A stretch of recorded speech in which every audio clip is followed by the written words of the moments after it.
Tamil Nadu CM के बेटे उदयनिधि स्टालिन का विवादित बयान, सनातन धर्म की तुलना डेंगू मलेरिया से की, कहा सनातन को कर देना चाहिए खत्म। उदयनिधि के विवादित बयान पर सियासी घमासान, अमित शाह बोले सत्ता के लिए सनातन धर्म पर किया जा रहा है हमला। उदयनिधि के बयान के बहाने जेपी नड्डा का इंडिया गठबंधन पर हमला, कहा बैठक के 3 दिन बाद सनातन धर्म के खिलाफ बयान आया है। सनातन धर्म पर दिए विवादित बयान पर सियासी संग्राम, बीजेपी बोली हिंदू धर्म का सर्वनाश करना विपक्ष का एजेंडा।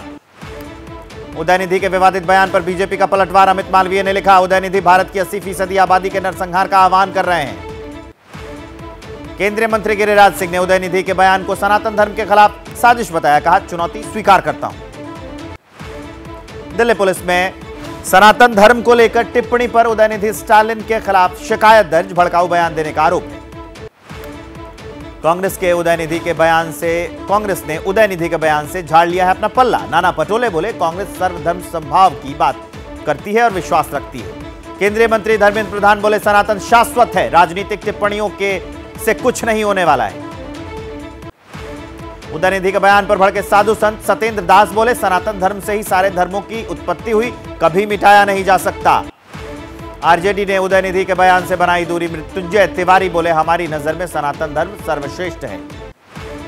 बीजेपी सांसद सुशील मोदी ने की उदयनिधि को गिरफ्तार करने की मांग, समाज में नफरत फैलाने का आरोप लगाया। G20 समिट से पहले चीन और पाकिस्तान को पीएम मोदी की 2 टूक, बोले अपने देश में कहीं भी बैठक कर सकते हैं हम लोग। चीन ने अरुणाचल में और पाकिस्तान ने जम्मू कश्मीर में बैठक पर आपत्ति जताई थी। रूस यूक्रेन युद्ध पर प्रधानमंत्री मोदी बोले बातचीत और कूटनीति से हल निकल सकता है। देश की तरक्की को लेकर बोले पीएम मोदी 2047 तक भारत एक विकसित राष्ट्र होगा। राजस्थान के डूंगरपुर में अमित शाह के हुंकार, कहा परिवर्तन यात्रा के खत्म होते ही गिर जाएगी गहलोत सरकार। कांग्रेस अध्यक्ष खड़गे ने 5 सितंबर को इंडिया गठबंधन की बुलाई बैठक, विशेष सत्र को लेकर होगा मंथन। एमपी के चित्रकूट से बीजेपी की जन आशीर्वाद यात्रा की हुई शुरुआत, जेपी नड्डा ने दिखाई हरी झंडी। चुनावी सभा से पहले बीजेपी अध्यक्ष जेपी नड्डा ने मुखारविंद मंदिर में पूजा अर्चना की, सीएम शिवराज भी मौजूद रहे। वन नेशन वन इलेक्शन की कमेटी पर कांग्रेस ने उठाए सवाल, कहा यह बीजेपी का एक जुमला है, अडानी मामले से ध्यान भटकाने की कोशिश है। एक देश एक चुनाव पर राहुल गांधी बोले वन नेशन वन इलेक्शन का विचार भारत के संघीय ढांचे पर हमला है। रामनाथ कोविंद को कमेटी का अध्यक्ष बनाने पर दिग्विजय सिंह बोले पूर्व राष्ट्रपति को इतना हल्का काम देना उनका अपमान है। अरविंद केजरीवाल का पीएम मोदी पर वार, कहा वन नेशन वन दोस्त के लिए काम कर रही है केंद्र सरकार। सीएम नीतीश और लालू प्रसाद यादव पर गिरिराज सिंह का हमला, बोले हिंदुओं को जाति में बांटकर खत्म करना चाहते हैं लालू नीतीश। एसपी अध्यक्ष ओपी राजभर का दावा, कहा 2024 चुनाव से पहले बीजेपी में शामिल होंगे शिवपाल यादव। भारत जोड़ो यात्रा की पहली वर्षगांठ पर कांग्रेस का मेगा प्लान, 7 सितंबर को देश भर में पदयात्रा निकालेगी कांग्रेस। हरियाणा के भिवानी में अरविंद केजरीवाल के हुंकार, का जल्द ही हरियाणा में बनेगी आम आदमी पार्टी की सरकार। घोसी उपचुनाव में बीजेपी ने झोंकी ताकत, रवि किशन, मनोज तिवारी और दिनेश लाल ने किया रोड शो। उत्तराखंड के बागेश्वर उपचुनाव पर सीएम पुष्कर सिंह धामी का दावा, कहा भारी वोटों से बीजेपी उम्मीदवार की होगी जीत। छत्तीसगढ़ में कांग्रेस की अहम बैठक, 90 विधानसभा सीटों पर टिकटों के बंटवारे को लेकर मंथन हुआ। मल्लिकार्जुन खड़गे के आवास पर कांग्रेस की अहम बैठक, संगठन में फेरबदल और मौजूदा सियासी हालात पर हुई चर्चा। G20 समिट के लिए राजधानी दिल्ली पूरी तरह से है तैयार, तीन मूर्ति चौक के पास दिल्ली पुलिस की फुल ड्रेस रिहर्सल, सुरक्षा के पुख्ता इंतजाम। G20 शिखर सम्मेलन से पहले सुरक्षा को लेकर एक्शन में दिल्ली पुलिस, जाफराबाद इलाके में निकाला गया फ्लैग मार्च।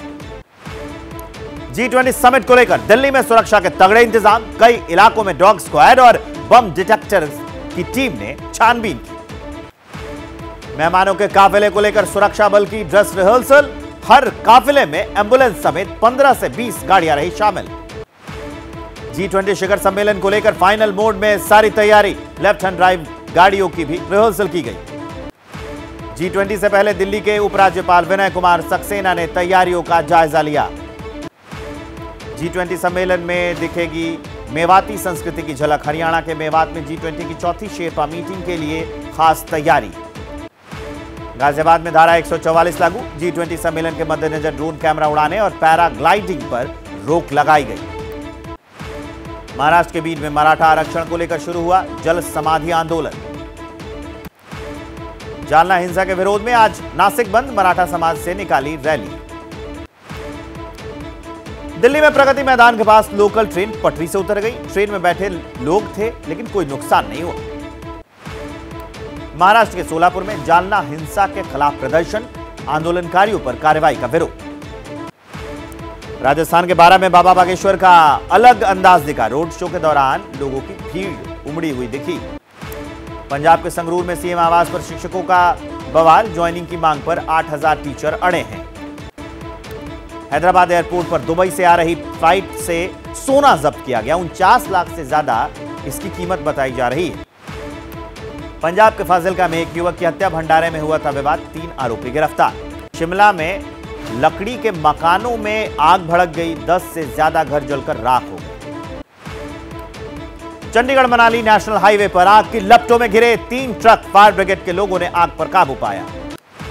महाराष्ट्र के नासिक में केमिकल से दूध बनाने वाले गैंग का पर्दाफाश। डिटर्जेंट से दूध बनाया जाता था।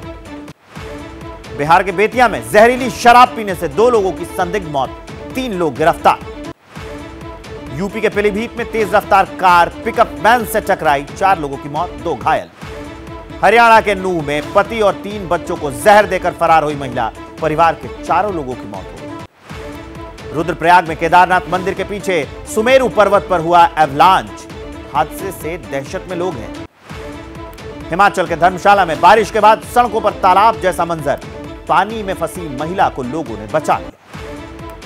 यूपी के बरेली में शराब भट्टी हटाने को लेकर महिलाओं का हंगामा। शराब भट्टी को हटाने की मांग कर रही हैं ये महिलाएं।